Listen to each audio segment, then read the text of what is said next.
Roger, j'imagine satisfait du match dans son ensemble. Dès la première mi-temps, vous avez pris les choses en main, vous avez fait un gros écart. Défensivement, on a vu la défense antiboise voilà, vraiment en place. Comment toi, tu as un peu vécu ce match-là?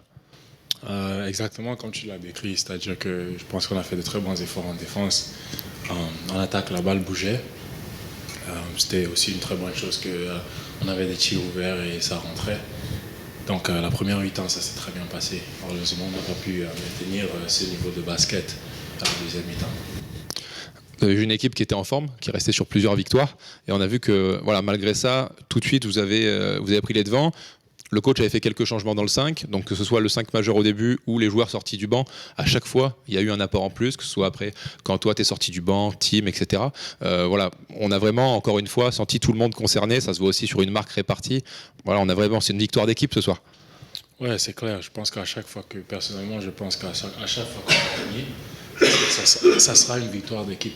Parce qu'on a un très très bon effectif. Vous le voyez, je pense que n'importe qui dans notre équipe peut venir et faire un gros match. Donc cet apport qu'on a eu aujourd'hui, ça montre quel effectif on a dans la difficulté. Et le challenge qu'on a, c'est de faire ça au prochain match et continuer à faire comme ça. On en avait parlé ensemble, il y avait cette petite frustration là, après la fin de match à Denain. C'était bien de réagir tout de suite à domicile. Là, il y a encore un match à la maison dans 7 jours. Donc ça va être bien d'enchaîner aussi. On sait que rien n'est joué, que ce soit pour le haut, pour en dessous, pour assurer les playoffs le plus vite possible. Il va falloir enchaîner là encore à domicile devant le public. Ouais, c'est clair. C'est clair que c'est toujours bien de gagner à domicile. Tu parles de la frustration. Pour nous, c'est de continuer à faire des improvements, comme on dit. Je pense qu'aujourd'hui, la différence de points par carton a un peu diminué du premier au quatrième. Donc c'est quelque chose sur lequel on doit s'améliorer. Mais il faut qu'on amène ça dans le prochain match pour pouvoir gagner. On finit juste la dernière question sur toi personnellement. Bon, on t'avait déjà senti bien en forme à Denain. Là, tu confirmes. On a vu quelques grosses actions où tu mets du jus là sur des gros dunks et ton intensité, voilà, d'habitude en défense, etc. Mais on voit vraiment que là, en ce moment, t'es bien là dans cette équipe.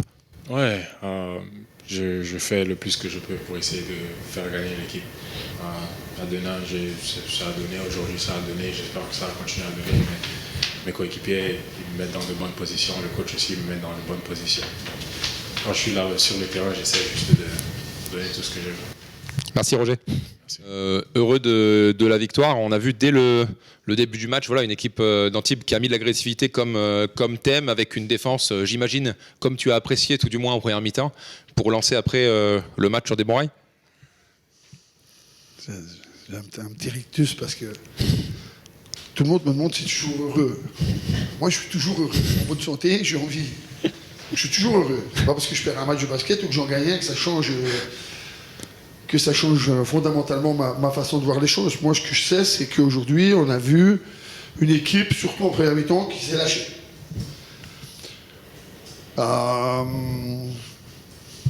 J'ai redistribué un peu les cartes. Parce qu'à un moment donné, je pense que quand la dynamique ne fonctionne pas, il faut essayer d'aller en chercher une autre. Et surtout, ce qu'il y a, c'est qu'on a voulu un effectif fournir, que donc tout le monde doit garder dans un coin de sa tête qu'un jour ce sera lui, un jour ce sera l'autre. Je suis reparti avec 3 lignes dans le vestiaire avant le match.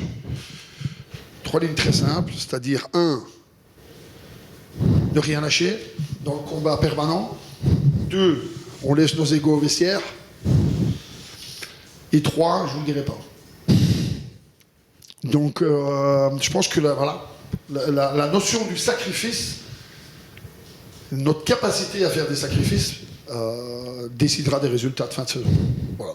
C'est si simple que ça. Aujourd'hui, il y en a qui ont commencé, il y en a qui n'ont pas commencé. J'ai envie de dire que tout le monde a répondu à l'attente d'une manière ou d'une autre, que ce soit une passe, que ce soit une interception, que ce soit une bonne défense, que ce soit... Peu importe. Donc, quand on est dans ce niveau-là, qu'on a vu surtout en première mi-temps, je parle surtout défensif, je pense qu'on peut être costaud. Après, on a une super semaine devant nous pour préparer l'avenir de Chalon-Reims. Et c'est sûr que de gagner un match, ça fait du bien. Mais je pense que si on avait gagné à Denain la semaine passée, ça aurait été notre match le plus abouti de la saison. Juste la défaite qui est venue noircir ça. On avait fait un match de mammouth là-bas. dans des conditions compliquées, sans meneur pendant 10 minutes, sans poste 4 pendant le voyage. Donc, même des gens qui m'ont demandé si je me plaisais encore en team.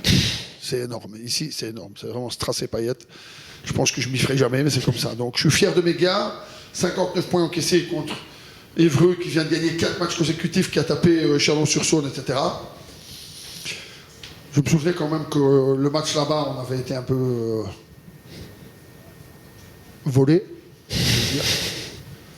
Donc voilà. Donc voilà, les gars ont fait le taf. On a fait preuve d'un tout petit peu de suffisance en deuxième mi-temps, surtout au troisième quart, surtout dans notre relance, mais par contre, on ne s'est pas arrêté de défendre. Et encore une fois, aujourd'hui, tu limites pas mal de joueurs chez eux dans le scoring, mais surtout dans le pourcentage. On a fait ce qu'il fallait. Hein. L'évaluation 95-49. Voilà. Donc, up to the next. Parle-nous juste un peu de ces changements justement que tu as mis en place. De mémoire, peut-être que tu sauras sûrement mieux que moi, mais depuis que Tim est arrivé, je n'avais pas souvenir qu'il ait forcément démarré beaucoup sur le banc. Mais on voit qu'en sortie de banc, 25 déval, là, on a retrouvé un peu le Tim d'il y a quelques semaines. Il y a Roger qui amène son impact aussi. Voilà, comment ça t'est venu d'où ces changements du 5 là? Vous savez, quand vous êtes coach, par définition, vous devez faire des choix. Moi, je les assume toujours. Tim était dans une période un petit peu moins facile, on va dire. Le plus important, c'est de trouver des solutions qui nous apportent quelque chose à l'équipe, qui apportent quelque chose à l'équipe. Et Tim, aujourd'hui, Tim a fait 25 dévals, il a 5 interceptions, il ne rate pas les tirs, et il prend quelques rebonds. Donc, personnellement, j'ai jamais douté de Tim. Quand tu as autant de qualité que lui, tu sais qu'à un moment donné, ça va passer au-dessus. Mais surtout, le plus important, c'est qu'il n'arrête jamais de travailler. Quand vous êtes dans le dur, la seule solution, c'est de travailler. Donc voilà, je suis content pour lui, je suis content pour l'équipe. Je pense que tout le monde était aussi content pour lui, les autres joueurs, parce que nous avons une équipe extrêmement empathique. Moi, je leur ai dit, hein, je pense qu'on aurait pu encore envoyer un signal plus fort. Avec toute l'humilité que j'ai, je pense qu'on aurait pu augmenter la différence du score. Mais ne boudons pas nos plaisirs, c'est tellement difficile de gagner les matchs en Pro B que... Donc voilà. Pour finir, Vichy-Clermont a perdu ce soir. On est 6e tout seul. La première équipe devant nous, c'est Chalon-Reims. Ça tombe bien, c'est celle qu'on joue la semaine prochaine. Je m'en fous. Je ne veux pas savoir. Mais on sait que là, c'est très serré. Honnêtement, les gars, honnêtement, oui, quand c'est fini, tout mon staff vient chez moi. Moi, ce qui me concerne, moi, je peux essayer de gérer certaines choses de mon équipe. Bon, voilà, Chalon-Reims a gagné, a perdu, l'autre a perdu, l'autre. Ok, voilà, c'est bien. Et toi, on regardera le classement. Voilà, mais toi, qu'est-ce que tu aimerais là dans cette fin de saison? Il va rester 8 matchs là. Qu'est-ce que tu aimerais jouer? Est-ce que toi, tu as un objectif? On sait que c'est serré. Moi, pas forcément une place en particulier. Moi, une boule de cristal, appelle-moi Madame Irma, quoi. Non. L'année passée, on a fini 6e. On n'a pas l'avantage du terrain. Puis on passe en demi-finale. Celui qui devait avoir l'avantage du terrain, qui était futur champion, il n'était pas champion. Et si ma tante en avait, sinon on appellerait mon oncle. Donc, j'ai pas de préférence. Je pense qu'on peut jouer tout le monde. Je pense que quand on est dans cette application, dans cette envie collective, et dans ce sens du sacrifice, pour moi, c'était le point le plus important aujourd'hui. Benjamin Monclar a commencé la première mi-temps, il a commencé la deuxième mi-temps, il n'a pas mis de points. Mais il a fait la banane à la fin du match. Cet objectif commun, on va nous juger dans 8 matchs, et après les playoffs, si ça se termine avec les playoffs, on va nous juger sur ces performances-là. Donc, Chalon-Reims, je respecte tout le monde. Mais j'essaie de maîtriser ce que je peux. C'est la même chose avec les arbitres. Mon assistant me dit, pourquoi tu ne contestes pas là? Je ne maîtrise pas les arbitres. C'est pas de mon ressort. Moi, je fais mon taf, eux, ils font leur taf. À quoi ça sert d'aboyer sur eux? Rien, je vais les énerver. Un chien énervé, il ne fait pas de bonnes choses. Donc c'est comme ça. Moi, j'étais dans mon match, j'ai coaché mon match, les gars étaient dans leur match. On a eu 2-3 minutes de flottement au troisième quart. On s'est remis à l'endroit tout de suite avec les changements. J'ai pas pris le temps mort trop vite. Et voilà, il faut construire là-dessus de nouveau. Mais c'est pas comme si tout était détruit après la défaite à Denain. Il n'y a pas de sentiment de panique dans le vestiaire, il n'y a pas de sentiment de panique chez nous, en tout cas, nous, avec le staff et avec les joueurs. On continue à bosser parce qu'on sait qu'on a des qualités, mais on sait qu'il y a des équipes très très fortes en face de nous. Donc voilà. Parfait, coach. Merci.